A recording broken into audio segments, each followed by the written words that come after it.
Baik Mas, lanjutkan untuk materi ukuran pemusatan data kelompok yang kedua yaitu modus. Ya.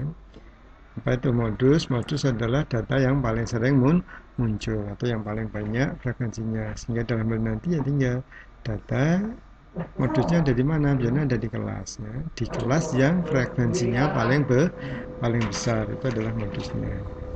Nah, kalau pada data tunggal tinggal dilihat mana yang frekuensi yang paling banyak, udah itu ketemu. Tapi kalau pada data kelompok tidak bisa semacam itu.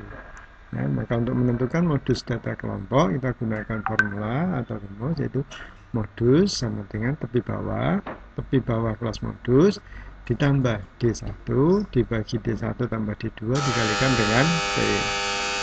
Ya, M-nya modus, TP-nya tepi bawah, D1 ini adalah selisih frekuensi kelas modus dengan frekuensi kelas sebelumnya.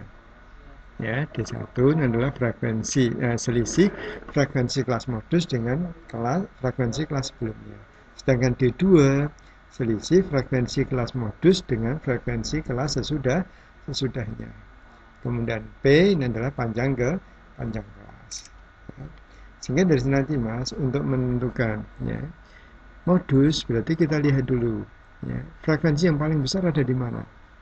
Nah, kalau sudah tahu oh frekuensi terbesar ada di kelas yang ketiga, berarti nanti kelas modusnya ada di situ.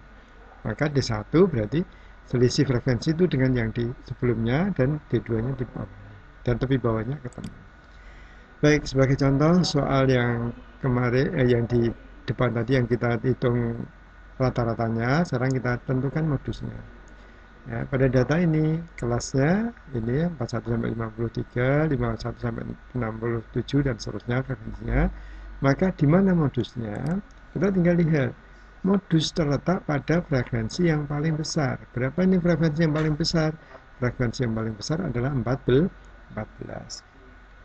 Karena frekuensi yang paling besar ini 14, berarti modusnya ada pada kelas 71 sampai 80. Ya, 71 sampai 80 udah ini tandai. Ada di sini nih modusnya, kelas modusnya. Sehingga D1-nya mana?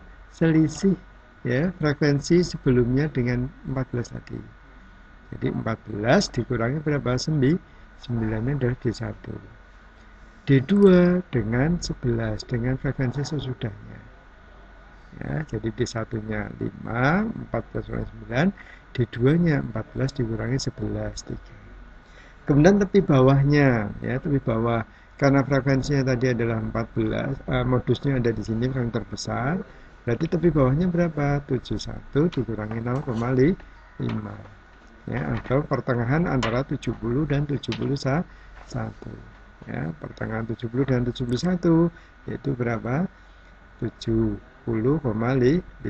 Berarti tepi bawahnya adalah 70,5. Ya, tepi bawahnya D1-nya 5, kemudian D2-nya di 3. Nah, lebar kelasnya, panjang kelasnya, panjang kelas atau lebar kelas dari 41 sampai 50. Ya. Perhatikan, dihitung dari 41 sampai 50, 41, 42, 43, 44, 45, 46, 47, 48, 49, 50. Jadi ada berapa? Ada 10. Nah, biasanya kesalahan siswa biasanya untuk menentukan panjang langsung dikurangi 50 kurangi 41. Kalau 50 kurangi 41 berapa? 9. Maka itu salah. Ya. Kalau 50 dikurangi 41 itu berarti 41-nya tidak ikut. Ya, dia tidak ikut, makanya 9. Maka kalau kamu dengan cara dikurangi boleh ya. 50 kurangi 41 9, tapi 41-nya dihitung berarti ditambah dengan berapa? 1. Ya, jadi berapa? 10. Boleh aja dikurangi, tapi ingat tambah 1 karena kalau kamu kurang tadi pengurangannya tidak ikut. Ya, jadi panjang kelasnya berapa? 10. Jadi modusnya adalah 70,5 ditambah 5 dibagi 5 plus 3 dikali 10 sehingga sama dengan 70,5 ditambah 5 kali 10 50 dibagi 5 tambah 3 8. Ya, jadi 70,5 ditambah 50 dibagi 8 adalah 6,25. Berarti modusnya 70,5 ditambah 6,25 76,75. Ya Mas, ini untuk menentukan apa modus. Ya, berarti apa? Sangat sederhana. Menghitung modus sangat sederhana. Ya, untuk menentukan modus cukup sederhana. Tinggal tentukan mana frekuensi yang terbesar.